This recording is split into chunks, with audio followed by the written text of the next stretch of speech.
সালে ভালো খারাপের মধ্যে দিয়ে কাটিয়েছে ভারতীয় দল। বিদেশের মাটিতে গিয়ে যেমন জিতেছে তেমনি ঘরের মাটিতেও হেরেছে তারা। ভারতীয় দল যেমন টি-20 বিশ্বকাপে জয়ের সাফল্য বা আনন্দ এনে দিয়েছে, তেমনি বর্ডার গাভাস্কার ট্রফি হেরে ডব্লিউটিসি থেকে বিদায়ও নিয়েছে। তাই সবকিছু ভুলে 2025কে সাদর আমন্ত্রণ জানিয়ে নতুন বছরে অসংখ্য টুর্নামেন্ট খেলতে চলেছে ভারতীয় দল। দেখে নেওয়া যাক 2025-এ ভারতীয় ক্রিকেটের সূচি।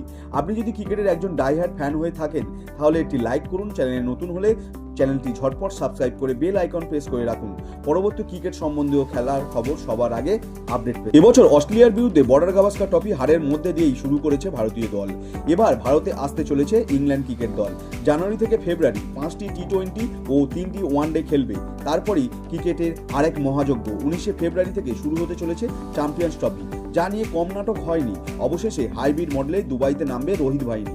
শেষবার ভারত চ্যাম্পিয়ন হয় 2013 সালে ধোনির নেতৃত্বে।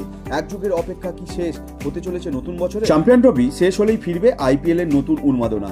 মহা নিলামের পর নতুন করে সেজেছে দলগুলো। 14ই মার্চ থেকে 25শে মে পর্যন্ত চলবে এই কোটি টাকার লিগ। কেকেআর কি পারবে ফের আইপিএল চ্যাম্পিয়ন হতে, না ট্রফির দখল নেবে অন্য কোনো দল? 20 জুন ভারতীয় দল ইংল্যান্ডে উড়ে যাবে পতুদি ট্রফি খেলতে।